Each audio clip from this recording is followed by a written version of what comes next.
Lights phone. Oke, gue tahu ya, sorry. Gue telat nih dalam ngasih reviewnya. Udah lebih dari sebulan, 2 mungkin atau udah hampir 3 bulan. Jujur dalam 3 bulan ini kerjaan tuh lagi banyak, alhamdulillah. Dan menariknya kompetisinya tuh pas banget datang banyak banget. Sejak 2 bulan itu ada Vivo X300 Ultra dan Oppo Find X9 Ultra launching juga. Dua smartphone Android yang fokusnya banget di kamera dan bahkan lebih mahal. Ada yang lebih mahal dari Lights phone. Tapi good news is, selama 3 bulan ini selalu gue pakai. Walau gue harus bawa beberapa smartphone sekaligus, tapi ini nggak pernah gue tinggal, selalu gue pakai. And I'll tell you why.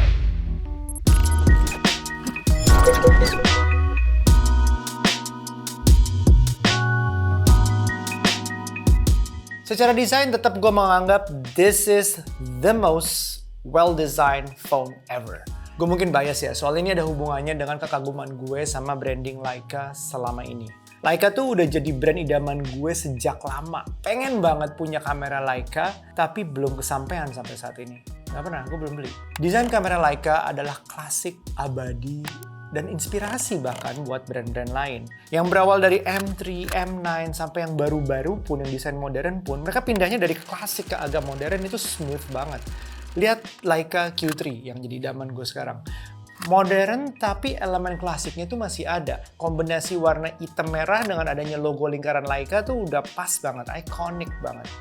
Nah, berangkat dari situ, elemen desain Leica juga masuk ke Lights phone. Kombinasi warna hitam dan logo merah Leica-nya itu subtle banget. Subtle but loud. Simple but strong. Belum lagi elemen warna silver di frame-nya ini, terus ada masuk lagi dengan brandingan yang tulisannya Leica Camera Germany.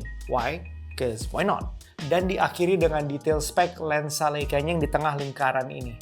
Kelas. Nah, terus Xiaomi-nya mana? Branding Xiaomi cuma ada satu, sewarna, jadi agak-agak senada sama back covernya, seolah tuh kayak ngalah sama Leica-nya. Satu hal yang harus dinotis lagi adalah penamaannya. Ini Leica Lights phone powered by Xiaomi, bukan Xiaomi, bukan sebaliknya. Bahkan casingnya ya, buat kita-kita yang jenis sayangnya sama smartphone itu selalu harus dibungkus casing, nih casing Leica pun tuh kayak sesuai dengan garis brandingnya yang ada. Casingnya dibuat dengan mekanisme tetap bisa menggunakan kamera ringnya, yang kita akan bahas nanti ya. Dan dengan bahan leather, sehingga terasa seperti leather casing yang klasik kamera gitulah. Bahan leather, bedanya ini adalah vegan leather. Secara branding pun tetap dianggap sebagai barang Leica di cara penjualannya. Eksklusif dengan cara menjualnya dengan jumlah yang terbatas. Kabarnya sih, silahkan dikonfirm benar apa enggak ke orang Xiaomi-nya atau ke orang Leica-nya.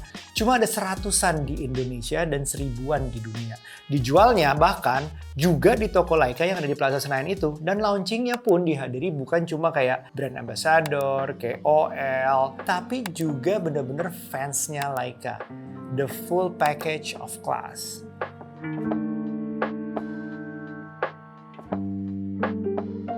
Oke, gue sih ya kayak masih tech enthusiast, tech reviewer lah boleh dibilang.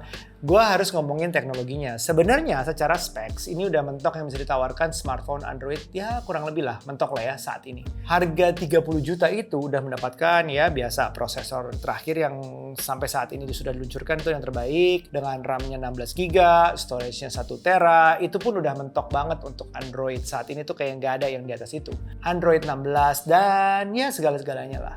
Mungkin yang menarik dibahas adalah saat mereka launch dengan harga 30 juta, seperti itu kayak ngagetin buat banyak orang. Padahal kita punya iPhone 17 Pro Max yang bisa dibilang kalau spek 1TB-nya itu harga resminya 36 juta.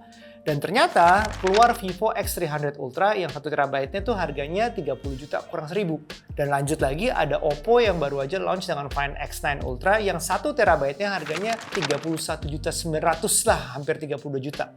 Kayaknya 30 juta buat Leica malah jadi good deal banget gak sih? Apa karena ini branding Xiaomi-nya? Soal spek yang berbeda mungkin ada di kameranya dan desainnya menggunakan kamera ring. Kita jabarkan dulu nih spek kameranya dan kenapa ini jadi spesial.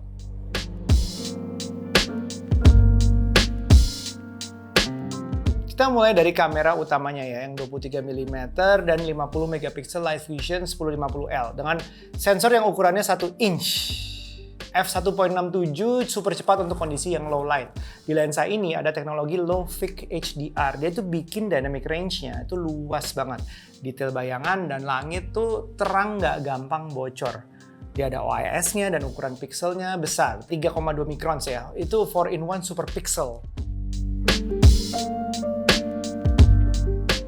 Kamera periskop telefotonya ini nih di 75mm sampai dengan 100mm dan yang ini menggunakan 200 megapiksel Samsung HPE dengan ukuran sensor 1/1.4 inch dan aperture f-nya itu 2.39 sampai 296. Itu dia berubah secara mekanis ngikut ke focal length-nya. Secara optical zoom itu sampai 100mm, secara digital baru deh bisa 400mm atau 120x kira-kira. Dan dia ada OIS-nya juga.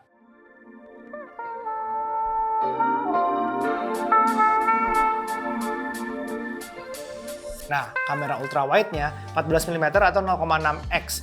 Dengan itu kayak kameranya itu 50 megapiksel juga f2.2 yang bisa close focus hingga 5 cm yang cocok buat makro.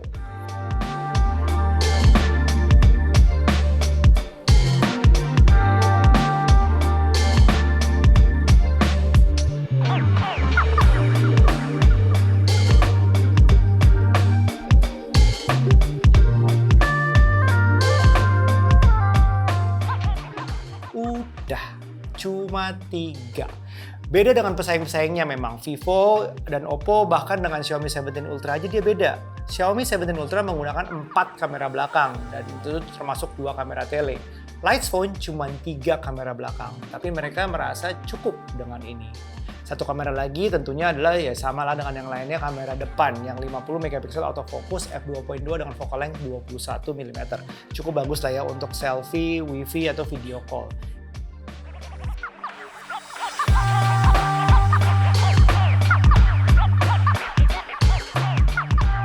Oke, ini direkam menggunakan kamera depan dari Lights Phone. Lights Phone itu ini dengan 4K 30 fps, nggak perlu 60 lah ya. Cuma nunjukin aja gimana suaranya. Plus, gue mau cerita dikit bahwa sebenarnya bukan Leica. Gue salah kemarin waktu unboxing.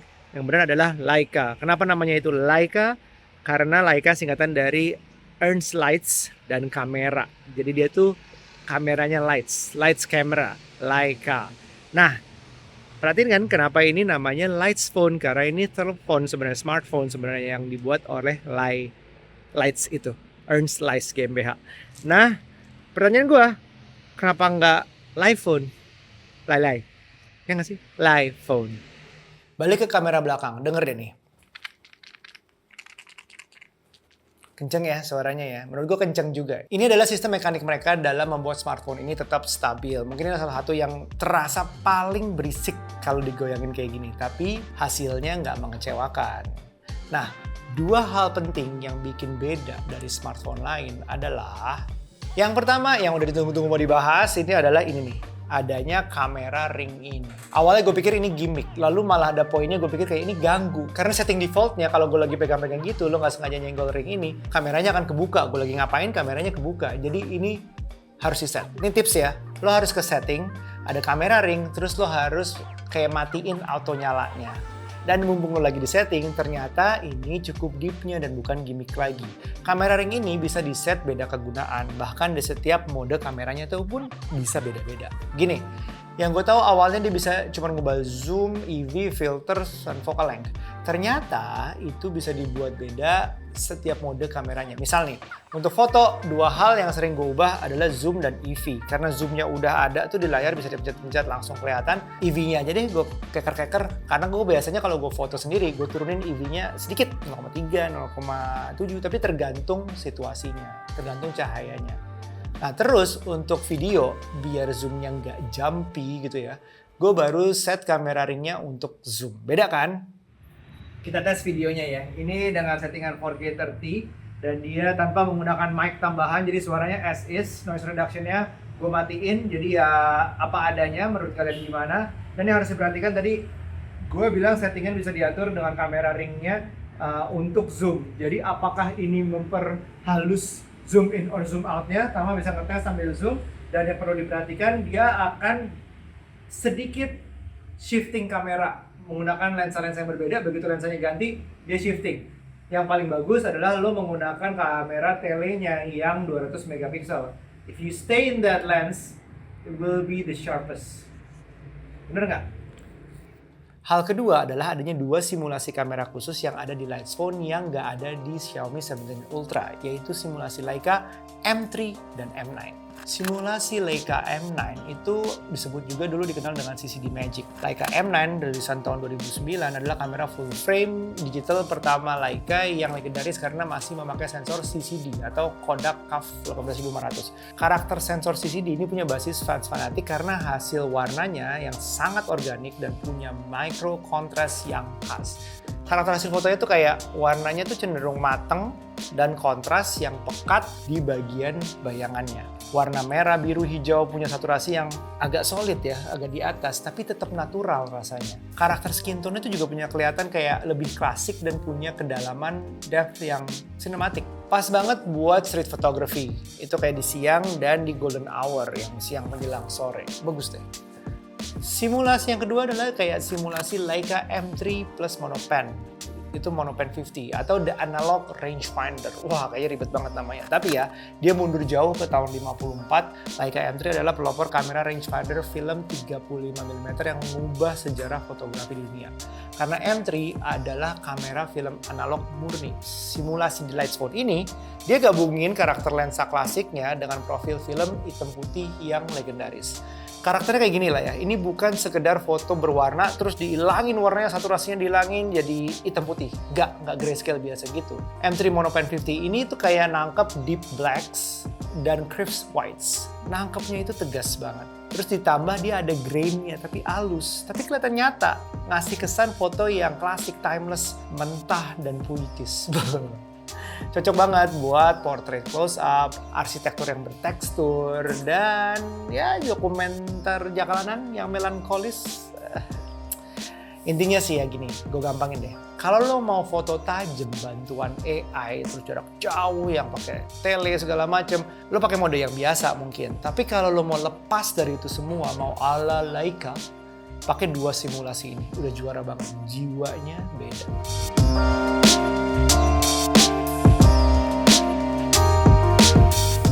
Oke, gini untuk nutup ya. Ini review nggak berbayar, nggak ada gunanya juga gue bagus-bagusin bujuk kalian beli. Barangnya juga udah nggak ada. It's a very limited stock, remember? Kalau kalian dapat ya berarti lo dapat reseller atau lo dapat second, which is good on you. Ini juga bukan tanpa kekurangan soalnya. Smartphone-nya ini menurut gue, apalagi tambah casingnya itu cukup berat.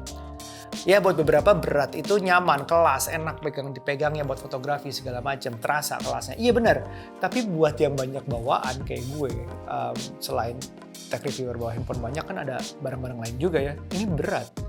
Nah selain itu tambahannya casingnya, walaupun berkelas dari vegan leather, tapi menurut gue tutupnya ini loh. Kadang-kadang gue suka lupa buka tutupnya mau foto, ribet buka segala macam, nggak praktis untuk ukuran smartphone. Dan lo lihat deh logonya, gede banget gak sih? Bisa gak sih kecilin dikit? Tapi tutupnya penting, ngeri juga nih lensanya, lensa Leica ada apa-apa. Janganlah, tetap harus ditutup ya. Nah gue bikin review ini karena gue niat. Gue beli HP-nya dan gue datang ke acaranya, gue pakai setiap hari. Bias gue karena admiration gue terhadap Leica belum tentu sama buat semua orang. Banyak yang mungkin masih ragu sama HyperOS. Yang bedanya di sini adalah ada skin Leica-nya, ada macam-macamnya, wallpaper, icon segala macam. Tapi kerjanya HyperOS bagi gue nggak masalah sih. Banyak yang ragu dengan brand Xiaomi karena dikenal berangkat dari yang bawah lah ya, lebih affordable. Bagi gue juga nggak masalah. Mobilnya Xiaomi aja udah sekeren itu. Jadi at the end of the day, this is a really nice phone. It's a one way to upgrade the collaboration between Leica and Xiaomi. Leica Lights Phone atau Lights Phone-nya aja lah ya, mungkin pernah dengan Sharp. Nah, ada beberapa yang nggak tahu kan? I know, tapi karena nggak ada suaranya, nggak kedengeran. This one is much better. I'm keeping this phone forever. I hope. Nah, semoga lo suka video ini, bantu subscribe kalau iya atau share ke yang membutuhkan. And see you on the next one. Bye now. Be nice.